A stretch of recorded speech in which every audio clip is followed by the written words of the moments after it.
இஸ்ரேலிய பிரதமர் Benjamin Netanyahu அவர்கள் பலஸ்தீனர்கள் வாழ்வதற்கான ஒரு அங்கீகாரத்தை வழங்கக்கூடிய நிலையில் இல்லை என்பதை காட்டும் வகையில் அவ்வாறான ஒரு நிலை பலஸ்தீனர்கள் அங்கே வாழக்கூடிய சூழலை உருவாக்காது என்ற நிலையில் தங்களுடைய நிலம் என்ற ஒரு விடயத்தை மீண்டும் அவர் உறுதிபட தெரிவித்திருக்கின்றார். இப்பொழுது இந்த ஃபைவ் ஐஸ் எனப்படுகின்ற நாடுகள், இப்ப கனடா மற்றும் இங்கிலாந்து மற்றும் ஆஸ்திரேலியா, நியூசிலாந்து போன்ற நாடுகள் இந்த அறிவிப்பை மேற்கொள்வதற்கான தயார் நிலையில் இருக்கின்றன. இந்த ஐக்கிய நாடுகள் அவை கூட்டத்தொடரின் பொழுது அதற்கு முன்னராகவே காசா நகரை தாக்கி அழித்து அந்த நகரை இல்லாது செய்துவிட்டு தங்களுடைய இஸ்ரேலிய குடியேற்றவாசிகளை கொண்டு வந்து அந்த நகரை மீள கட்டமைப்பதற்கான முயற்சிகளை எல்லாம் இஸ்ரேலிய அமைப்பு ஏற்கனவே திட்டமிட்டு வைத்திருக்கின்றது. ஹமாஸ் என்கின்ற அமைப்பின் தலைமைகள் பலவும் இழக்கப்பட்டு அல்லது அழிக்கப்பட்டு பலவீனப்படுத்தப்பட்ட நிலையில் மக்களை குறிவைக்கப்பட்டதாகவும் பட்டினி சாவை குறிவைக்கப்பட்டதாகவுமான நிகழ்வுகள் இடம்பெற்று வருகின்றன. எனவே மனிதாபிமானம் என்பது மரணித்து போன ஒரு நிகழ்வாக மாறியிருக்கின்ற நிலையில் இவ்வாறான எழுச்சிகரமான கோஷங்களை ஒரு ஆக்கிரமிப்பு தரப்பு விடுவது என்பதை எவ்வாறு இந்த உலகின் இரண்டு தரப்புகளும் கையாளப் போகின்றன என்பது எங்கள் முன்னுள்ள பாரிய கேள்வி. இவ்வாறான நிலைமைகளை இஸ்ரேல் தொடர்ந்து செய்து வருகின்ற பொழுது இந்த ஐக்கிய நாடுகள் அவை என்பதை இதனை எவ்வாறு கையாளப் போகின்றது என்கின்ற நிலைமையை நாங்கள் ஏற்கனவே கலைத்திருந்தோம். ஐக்கிய நாடுகள் அவை என்பது கூட ஒரு அதிகாரம் இல்லாத ஒரு அவையாக மாறி வருவதை காட்டுகின்றது என்றால் எங்களுக்கு தெரிந்த வரலாறுகளில் எந்த நாட்டிலேயுமே கண்டன தீர்மானங்களை நிறைவேற்றியதாகவும் அல்லது ஒரு நடவடிக்கை எடுக்கப்பட போகின்ற பொழுது வீட்டோ எனப்படுகின்ற நிறைவாக்குகளால் இந்த வீட்டோ பவரை கொண்டுள்ள நாடுகள் அந்த நடவடிக்கையை தடுப்பதுமாக இந்த அவை என்பது ஒரு நடைமுறைக்கு உதவாத அல்லது நடைமுறைக்கு ஏற்ற வகையில் அமைக்கப்பட்ட சாத்தியக்கூறுகளை உடைய தரப்பாக இல்லை ஏனென்றால் அதற்குரிய ஒரு படைநிலை இல்லை அல்லது அதற்குரிய ஒரு அதிகாரத்தன்மை இல்லை. இவர் ஆதரவாளர் அல்ல டொனால்ட் ட்ரம்புக்கு, ஒரு நெருங்கிய ஒரு தீர்மானிப்பாளர். டொனால்ட் ட்ரம்ப் அவர்களை பல வழியிலும் வெற்றி பெற வைப்பதற்கான ஒரு காரணியாக பலராலும் காட்டப்பட்டவர். குறிப்பாக மாணவர் சமூகம் என்பது வாக்களிக்க செல்வதற்கான தாராளமயத்தை ஏற்படுத்தியதோடு இந்த டிக்டாக் செயலி எனப்படுகின்ற செயலியை பயன்படுத்துவதன் மூலம் மாணாக்கர்களை திசை திருப்பலாம் என்கின்ற ஒரு திட்டத்தையும் டொனால்ட் ட்ரம்ப் அவர்களுக்கு சொன்னதாகவே டொனால்ட் ட்ரம்ப் அவர்கள் சில மாதங்களுக்கு முன்னர் சொல்லியிருந்தார். அதை அவர்களுக்கான ஒரு படியணியை உருவாக்கப்படுகின்றது ஐஸ் என்கின்ற பேரில். அந்த ஐஸ் என்கின்ற இந்த குடிவரவாளர்களை அகற்றுகின்ற நடவடிக்கையில் ஈடுபட்டிருக்கின்ற படை வீரர்கள் ஒரு கொடும் முகம் கொண்டவர்களாக மாறக்கூடிய நிலை என்பது அங்கே அடையாளப்படுத்தப்பட்டிருக்கின்றது என்றால் அவர்கள் தயவு தாட்சண்யமின்றி பிடித்தவுடன் அவர்களை விமானத்திலேற்றி அனுப்புகின்ற செயலையும் சட்ட நீதி வரைமுறைகளை தவிர்த்து அதாவது ஜனாதிபதியின் உத்தரவின் பிறகு செய்பவர்களாகவும் இருக்கின்றார்கள்.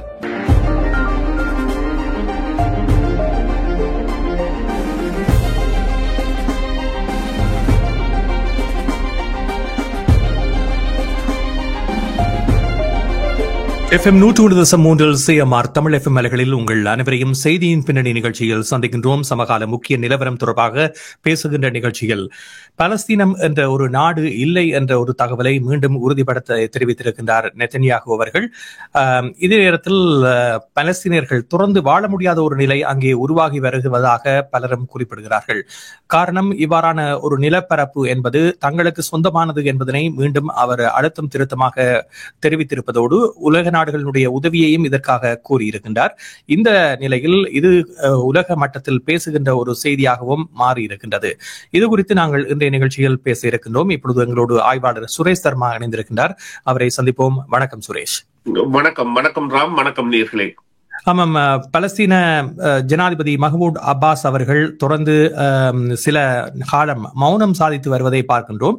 அதே நேரத்தில் இப்பொழுது பார்க்கின்ற பொழுது இஸ்ரேலிய பிரதமர் பெஞ்சமின் நெட்டன்யாகு அவர்கள் பலஸ்தீனர்கள் வாழ்வதற்கான ஒரு அங்கீகாரத்தை வழங்கக்கூடிய நிலையில் இல்லை என்பதை காட்டும் வகையில் அவ்வாறான ஒரு நிலை பலஸ்தீனர்கள் அங்கே வாழக்கூடிய சூழலை உருவாக்காது என்ற நிலையில் தங்களுடைய நிலம் என்ற ஒரு விடயத்தை மீண்டும் அவர் உறுதிபட தெரிவித்திருக்கின்றார்.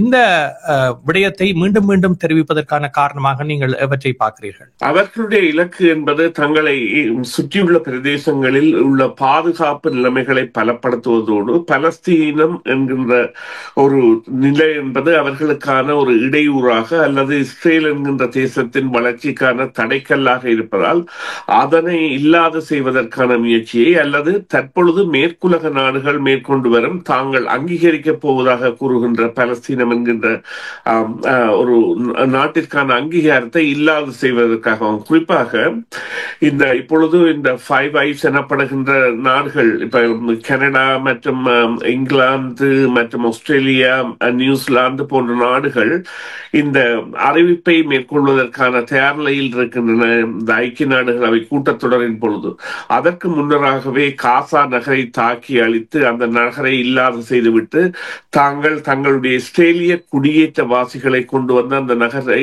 மீள கட்டமைப்பதற்கான முயற்சிகளை எல்லாம் இஸ்ரேலிய அமைப்பு ஏற்கனவே திட்டமிட்டு வைத்திருக்கின்றது. இது நிச்சயமாக அங்கே ஒரு பெருநிலையத்தை ஏற்படுத்த போகின்றது. ஒரு இனத்தின் நிலம் என்பது அபகரிக்கப்பட்டது மட்டுமல்ல, அந்த இனம் அடியோடு ஒடுக்கப்படுவதான நிகழ்வு என்பது தற்பொழுது உலக அரங்கில் கண்முன்னே நிகழ்ந்து வருகின்றது.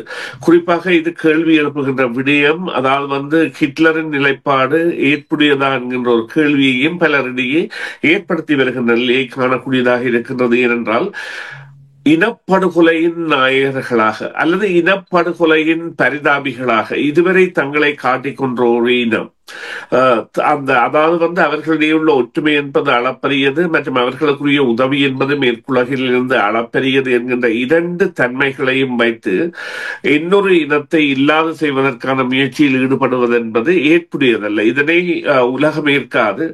ஆனால் இதற்கான நடவடிக்கைகள் எந்த தரப்பில் இருந்து எடுக்கப்பட போகின்றன என்பதுதான் இங்கே உள்ள கேள்வி. அதற்குரிய காரணம் என்னவென்றால், அமெரிக்கா நிச்சயமாக மௌனம் காக்கும் அல்லது கடந்து போக பார்க்கும்.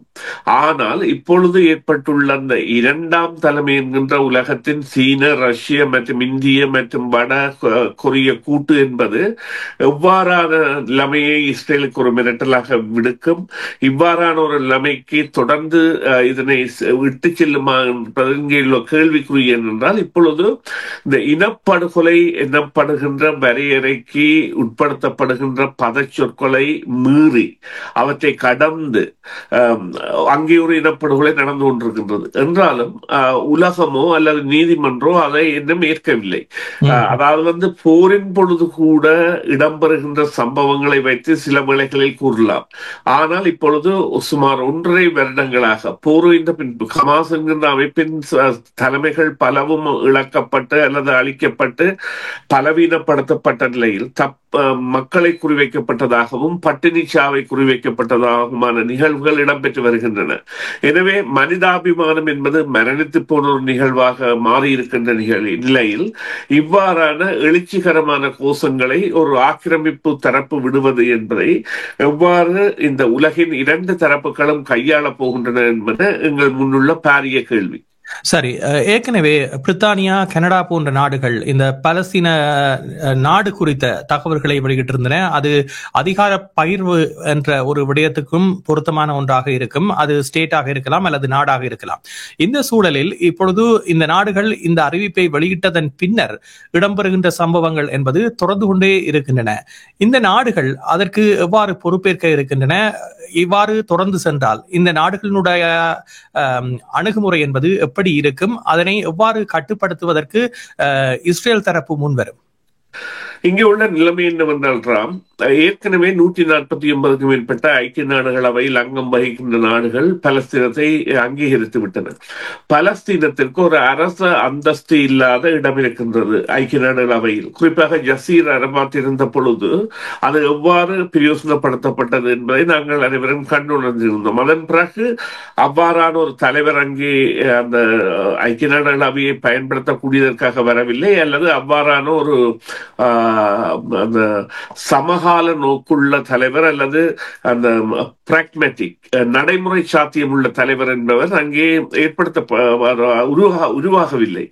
அதன் காரணமாக ஏற்பட்ட ஒரு தொய்வு நிலைதான் பலஸ்தீனியர்களுக்கான ஒரு பாதக நிலையாக அமைந்திருந்த பொழுதும், இவ்வாறான நிலைமைகளை இஸ்ரேல் தொடர்ந்து செய்து வருகின்ற பொழுது இந்த ஐக்கிய நாடுகள் அவை என்பது இதனை எவ்வாறு கையாளப் போகின்றது என்கின்ற நிலைமையை நாங்கள் ஏற்கனவே கதைத்திருந்தோம். ஐக்கிய நாடுகள் அவை என்பது கூட ஒரு அதிகாரம் இல்லாத ஒரு அவையாக மாறி வருவதை காட்டுகின்றது என்றால், எங்களுக்கு தெரிந்த வரலாறுகளில் எந்த நாட்டிலேயுமே கண்டன தீர்மானங்களை நிறைவேற்றியதாகவும் அல்லது ஒரு நடவடிக்கை எடுக்கப்பட போகின்ற பொழுது வீட்டோ எனப்படுகின்ற நிறைவாக்குகளால் இந்த வீட்டோ பவரை கொண்டுள்ள நாடுகள் அந்த நடவடிக்கையை தடுப்பதுமாக இந்த அவை என்பது ஒரு நடைமுறைக்கு உதவாத அல்லது நடைமுறைக்கு ஏற்ற வகையில் அமைக்கப்பட்ட சாத்தியக்கூறுகளை உடைய தரப்பாக இல்லை. ஏனென்றால் அதற்குரிய ஒரு படைநிலை இல்லை அல்லது அதற்குரிய ஒரு அதிகாரத்தன்மை இல்லை. குறிப்பாக நேட்டோவை நம்பி இருக்க வேண்டும் அல்லது வேறு இதர தரப்புகளை நம்பி இருக்க வேண்டும். இந்த நிலையில் மேற்குலகின் ஆதரவு பெற்ற சக்தியாக அல்லது மேற்குலகின் ஆட்சிகளை தீர்மானிக்கின்ற சக்தியாகவே பல நாடுகள் இருக்கின்ற யூத சமூகம் அவற்றை தாராளமாக பயன்படுத்துகின்றது. எனவே இது ஒரு பரிதாபத்திற்குரிய நிலை. மத்திய கிழக்கின் நாடுகள் நிச்சயமாக ஒன்றிணைந்தால் அவற்றினுடைய குரல் என்பது வலுப்பெற்றிருக்கும். ஆனால் அவற்றில் கூட பல தளம்பல்கள் இருக்கின்றன என்றால் சில நாடுகள் கூட சவுதி அரேபியா, டோகா என்னும் 2 நாடுகள் அமெரிக்காவைத்தான் தங்களுடைய பாதுகாப்புக்கு நம்பி இருக்கின்றன. எனவே இது ஒரு சிக்கலான இடியப்பு சிக்கல் என்று கூறுவார்கள். அவ்வாறான சிக்கலான நிலையில் தான் இது இருக்கின்றது. இதே நேரத்தில் அமெரிக்காவில் ஏற்பட்டிருக்கின்ற துப்பாக்கி சூட்டு சம்பவம், அதனை தொடர்ந்து ஏற்படுகின்ற தேடுதல் நடவடிக்கைகள் போன்றன அமெரிக்காவை ஒரு அச்சம் நிறைந்த சூழ்நிலைக்கு தள்ளி இருக்கின்றது. அதே நேரத்தில் அண்மையில் செப்டம்பர் 11 தாக்குதல் நினைவு கூறப்பட்ட தருவாயில் இந்த தாக்குதல் சம்பவம் நடைபெற்றிருப்பது மற்றொரு விடயமாகவும் இருக்கிறது. அதே நேரத்தில் டொனால்ட் ட்ரம்பினுடைய ஆதரவாளர் மீது இவ்வாறான துப்பாக்கி சூடு நடைபெற்றிருப்பது என்பது அடுத்த கேள்வியையும் எழுப்பியிருக்கின்றது. 2 நாட்கள் ஆகியும் இன்னும் தேடுதல் தொடர்ந்து கொண்டிருக்கின்றது. இப்பொழுது தாக்குதலாளியினுடைய புகைப்படம் என்று நம்பப்படுகின்ற புகைப்படத்தை FBI அதிகாரிகள் வெளியிட்டிருப்பதாக கூறப்படுகிறது. இந்த தாக்குதல் சொல்ல வருகின்ற செய்தி என்ன? அமெரிக்காவினுடைய பாதுகாப்பு நிலைமை என்பது தற்போதைய காலகட்டத்தில் எவ்வாறு இருக்கின்றது? ஏனென்றால் கூடுதலாக பொருளாதாரம் சம்பந்தமாகவும் அதே நேரத்தில் செலவுகளை குறைக்கும் பல விடயங்களிலும் டொனால்ட் ட்ரம்ப் கையெழுத்திட்டு வருகின்றார். இந்த சூழலில் பாதுகாப்பு நிலை என்பது மிக முக்கியமாக பார்க்கப்படக்கூடிய ஒன்று. உண்மையில் அமெரிக்க பாதுகாப்பு நிலைமை என்பது கடந்த காலங்களோடு ஒப்பிடுகின்ற பொழுது மேம்பட்ட நிலையில் இருக்கின்றதா அல்லது அதிலும் சிக்கல் நிலை இருப்பதாக நீங்கள் பார்க்கிறீர்களா? இல்லை, பாதுகாப்பு துறையில் உள்ள நிலைமைகளை விட கருத்து கூறும் நிலைமைகளில் உள்ள நிலைமைதான் இங்கே முக்கியமாக இருக்கின்றது. இவர் ஆதரவாளர் அல்ல, டொனால்ட் ட்ரம்புக்கு ஒரு நெருங்கிய ஒரு தீர்மானிப்பாளர்.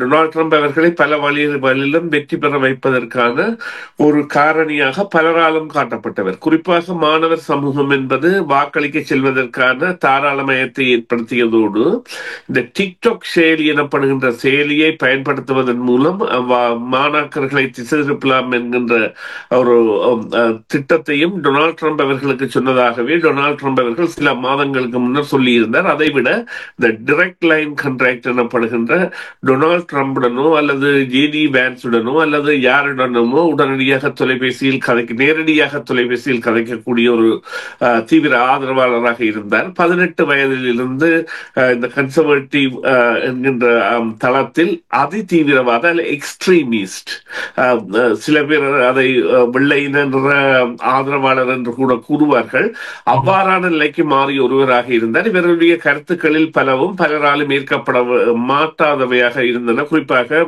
குடிவரவாளர்கள் குறித்த கருத்தியலில் இவர் வெள்ளை இனத்தவர்கள் பாதிக்கப்படுகின்றார்கள், வெள்ளை இனத்தவர்கள் சாதிய ரீதியில் ஒதுக்கப்படுகின்றார்கள், குடிவரவாளர்களோ அல்லது சிறுபான்மையினரோ பல்கலைக்கழகங்களுக்கு கல்லூரிகளுக்கு செல்வதற்கு தேவையான மாதிரியான புள்ளிகளை விட வெள்ளையர்கள் அதிகமாக எடுத்தால் தான் கல்லூரிகளுக்கு செல்ல முடியும் போன்ற கருத்தியலை எல்லாம் விதைத்திருந்தார்.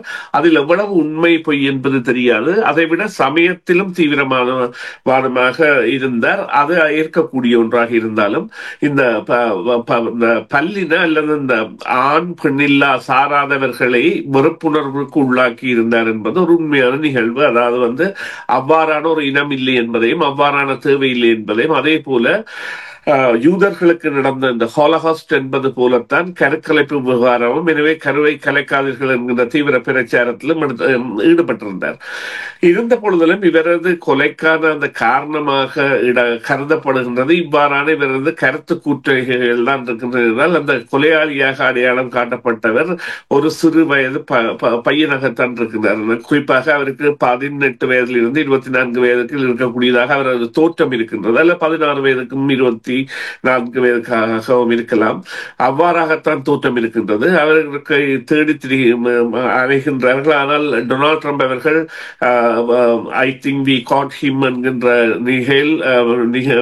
ஒரு தகவலை ஃபாக்ஸ் செய்தி நிறுவனத்திற்கு தெரிவித்திருக்கிறார். இதன் தரப்பு என்னவென்றால், அவர்கள் டிஎன்ஏ போன்றவற்றை ஆராய்ந்து அவர் எந்த மூலத்தை சேர்ந்தவர் அல்லது எந்த மாகாணத்தை சேர்ந்தவர் என்பதை கண்டிருந்தாலும் அவர் எங்கே இருக்கின்றார் என்பது கண்டறியப்படவில்லை. சில வேளைகளில் அவரை கைது செய்யலாம், ஆனால் கைது செய்யப்படுவதற்கு முன்னர் அவர் தற்கொலை செய்து கொள்ளலாம் போன்ற நிலைகள் இருக்கின்றன. எனவே இது ஒரு எவ்வாறு கூறலாம் என்றால், வெறுப்புணர்வின் கருத்து கூற முடியாத சந்திரத்தை அல்லது கருத்து கூறுவதற்கான சுதந்திரத்தை தடுப்பதற்கான நிகழ்வாக அல்லது இயலாத்தன்மையின் நிகழ்வாக கூட இந்த சூடு நடந்திருக்கக்கூடிய சாத்தியங்கள் தான் தெரிகின்றன. இருந்த பொழுதிலும் அமெரிக்கா 2 விடயங்களை முன்வைக்கின்றது. ஒன்று, இதனை வைத்து இதர நாடுகள், சீனா, ரஷ்யா போன்ற நாடுகளோ அல்லது அமெரிக்க எதிர்ப்பாளர்களோ அமெரிக்காவில் வன்முறையை கொண்டு வர முயலலாம். அவ்வாறான நிலைக்கு மக்கள் செல்லாமல் தயவு செய்து உங்கள் குடும்ப நிகழ்வுகளில் அல்லது உங்கள் குடும்பங்களில் நேரத்தை செலவழியுங்கள், சோசியல் மீடியாவில் அதிக நேரத்தை செலவழியாதீர்கள் என்பதை ஒரு உயர் பாதுகாப்பு அதிகாரி சொல்கின்ற அளவிற்கு நிலைமை அங்கே ஒரு தளம்பல் நிலையில் இருக்கின்றது என்றால், சில வேளைகளில் சில கலவரத்தை இது ஏற்படுத்தி விடுமோ என்கிற நிலை இருக்கின்றது. அதனை தடுப்பதற்காக அதே நேரம் இன்னும் ஒரு அறிவிக்கையும் விட்டிருக்கின்றார்கள். சமூக வலைத்தளங்களில் இவரை பற்றி குறைத்து மதிப்பிட்டால் அல்லது இவரை பற்றிய விமர்சனங்கள் அதிகமான காரசாரமாக நெகட்டிவ், அதாவது மறைமுக நோக்கங்களை கொண்டதாக இருந்தால் அவற்றின் மீது நாங்கள் நடவடிக்கை எடுப்போம் என்பதை கூட ஒரு அதிகாரி ட்விட்டரில் தெரிவித்திருக்கின்றார். இவ்வாறான நிலைமை என்பது எதை காட்டுகின்றது என்றால், அவர்களுக்கு கட்டுப்படுத்த முடியாத ஒரு களம் அங்கே உருவாகி வருகின்றது. இவர்களுடைய பிரச்சாரங்கள் நாங்கள் இப்பொழுது சாதாரணமாக பார்த்தோமானால், டொனால்ட் ட்ரம்ப் அவர்களுடைய திட்டம் என்பது சாதாரணமாக தெரிந்தாலும் குடிவரவாளர்கள், இவர் கூட கூறி வருகின்ற கருத்து என்னென்றால் 10 மில்லியன் குடிவரவாளர்கள் ஜோ பைடன் அவர்களுடைய ஆட்சி காலத்தில் அமெரிக்காவுக்கு வந்துவிட்டார்கள், அவர்களை வெளியேற்றியே ஆக வேண்டும், விசாரணை தேவையில்லை என்கின்ற கருத்தை ஒரு மாணாக்கனின் கேள்வி, நீங்கள் விசாரணைகளை வைத்துவிட்டு அவர்களை திருப்பி அனுப்பலாம் என்கின்ற பொழுது அதனை மறுதளிக்கின்ற பதிலை வழங்கிய ஒரு இவருடைய முன்னாள் செவ்வியொன்றை நான் பார்த்திருந்தேன். அவ்வாறாக அந்த திட்டங்கள் என்பன தீவிரமாக உடனடியாக நடைமுறைப்படுத்தப்படுகின்றன. இன்று டொனால்ட் ட்ரம்ப் அவர்களுக்கான ஒரு படையணியை உருவாக்கப்படுகின்றது ஐஸ் என்கின்ற பெயரில். அந்த ஐஸ் என்கின்ற இந்த குடிவரவாளர்களை அகற்றுகின்ற நடவடிக்கையில் ஈடுபட்டிருக்கின்ற படை வீரர்கள் ஒரு கொடும் முகம் கொண்டவர்களாக மாறக்கூடிய நிலை என்பது அங்கே அடையாளப்படுத்தப்பட்டிருக்கின்றது. என்றால் அவர்கள் தயவு தாட்சண்யமின்றி பிடித்தவுடன் அவர்களை விமானத்தில் ஏற்றி அனுப்புகின்ற செயலையும் சட்ட நீதி வரைமுறைகளை தவிர்த்து, அதாவது பிற ஜனாதிபதியின் உத்தரவின் பிறகு செய்பவர்களாகவும் இருக்கின்றார்கள். எனவே பாதுகாப்பு தரப்பு என்பது வளமை போல் இருந்தாலும் பாதுகாப்பு தரப்பின் பிறழ்வுகள் இருக்கின்றன. அதே நேரம் பாதுகாப்பு தரப்பை தாண்டியும் வன்முறைகள் ஏற்படக்கூடிய சாத்தியக்கூறுகளும் இருக்கின்றன. நாங்கள் பேசிக் கொண்டிருக்கின்ற இந்த தருணத்தில் ஹண்டே தொழிற்சாலையிலிருந்து 360க்கும் மேற்பட்டவர்கள் தற்பொழுது நாடு கடத்தப்பட்டிருப்பதான செய்தியும் வெளிவந்திருக்கின்றது. ஆகவே இவ்வாறான பிரச்சனைகள் என்பது அமெரிக்காவில் தொடர்ந்து நீடிக்கப் போகின்ற பிரச்சனைகளாகவே பார்க்கப்படுகின்றன. பொறுத்திருந்து பார்ப்போம். நன்றி சுரேஷ், நிகழ்ச்சியில் கலந்து கொண்டமைக்கு. மீண்டும் மற்றொரு சந்தர்ப்பத்திலே பேசுவோம். நன்றி ராம், நன்றி நேயர்களே. மீண்டும் ஒரு பொழுதில் சந்திப்போம்.